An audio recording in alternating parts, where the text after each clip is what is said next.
আসসালামু আলাইকুম ভাই। ওয়ালাইকুম আসসালাম। ভাই এই যে ফ্যান নিয়ে, তারপর বোতল নিয়ে, ছাতা নিয়ে, ব্যাগ ট্যাগ নিয়ে কই যাইতাছেন এই গরমের মধ্যে? মনে হইতাছে যে বাড়ির সব জিনিস নিয়ে আইছেন একেবারে। যে রোদ উঠছে আজকে না, এই রোদ্রের মধ্যে যে তাপমাত্রার যে হিট তো একেবারে কঠিন হিট বাইরে গেছে গা। এটা 40 ডিগ্রি ছাড়াই গেছে গা। এই হিট নিয়ন্ত্রণের জন্য হিট অফিসার কি কইছে? এটা তুমি কিছুই শোনো নাই? কি কইছে হিট অফিসার? হিট অফিসার কইছে যে বাড়িতে থেকে তুমি যখনই বের হইবে তখনই সাথে তোমার একটা ফ্যান, অবশ্যই যেন সেই ফ্যানটা তোমার সাথে থাকে। আর কি থাকতে হবে? এই ছাতা থাকতে হবে, একটা ছাতা যেন অবশ্যই তোমার সাথে থাকে। আর এই যে টুপি কমপক্ষে একটা টুপি বা ক্যাপ যেন তোমার সাথে থাকে। আর পানির বোতলটা তোমার সাথে থাকতে হবে। কিন্তু এই মুহূর্তে আমার কাছে ফ্যান আছে কিন্তু কারেন্ট নাই। এই কারেন্ট নাই দেখে আর একটা বিকল্প একটা ব্যবস্থা আছে, সেটা হলো এই যে এটা হলো হাত পাখা। এবারে পাখাটাকে নিয়ে আইছেন দেখা যায়। পাখা নিয়ে আইছিল একটাই কারণে, সেটা হলো যদি যেখানে আমার কারেন্ট থাকবে না সেখানে আমি কি করব?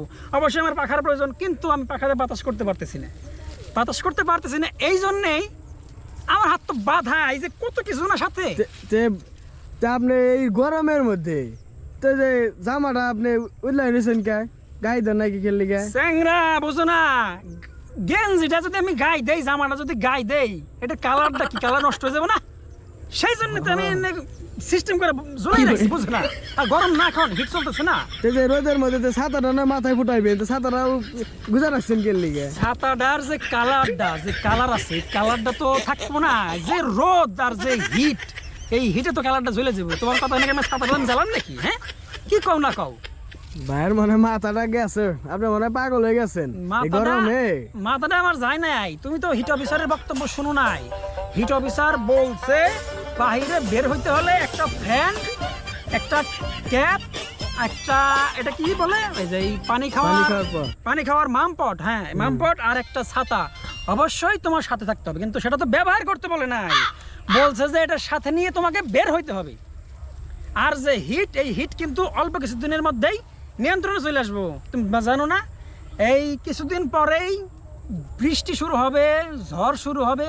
যখন ঘরের উপর, জমির উপর পড়বো বৃষ্টি, অটোমেটিক ঠান্ডা চলে আসবো, হিট নিয়ন্ত্রণে চলে আসবো। এটা তুমি কিছু শোনো নাই, মাত্র 6টা মাস হিট অফিসার কাজ অলরেডি শুরু করে দিছে। মাত্র 6টা মাসের মধ্যেই অলরেডি চলে আসবে। কি কাকা, হিট সম্পর্কে কিছু কইতেছেন না আপনি? আরে হিট সম্পর্কে তো কইতেছি আমি, কেন হিট অফিসারই তো কইছে যে হিট নিয়ন্ত্রণ করতে হবে। হিট নিয়ন্ত্রণের জন্য যাই দেখো না, এই যে আমি যে সেটআপটা দিছি, এই সেটআপ নিয়ে তো বের হইতে হবে।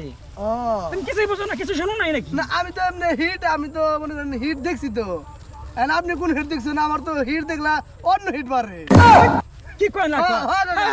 ফাউল কথা ফাউল চাঙ্গা, কি কয় না কয়? অলরেডি হিট নিয়ন্ত্রণের জন্য কাজ শুরু করে দিছে। আরে কি থুয়া কি কইতেছে না কইতেছে, আমাদের সবাইকে হিট অফিসারকে অবশ্যই ফলো করতে হবে। তার যে নিয়ম কানুন দেখাই দিচ্ছে, সেই নিয়ম কানুন অনুযায়ী চলতে হবে। আর বিশেষ করে সকলের জন্য একটা পরামর্শ, সেটা হলো তাপমাত্রা নিয়ন্ত্রণের জন্য অবশ্যই আমাদেরকে বেশি বেশি গাছ লাগাতে হবে। গাছ লাগানোর কোনো বিকল্প নাই। গাছ বেশি বনাঞ্চল উজাড় করার কারণে আজকে হিটটা বেশি বাইরে গেছে। পরিশেষে সবাইকে অনুরোধ করবো যে আপনারা বেশি গাছ লাগান। গাছ লাগানোর বিকল্প কোনো পথ নাই।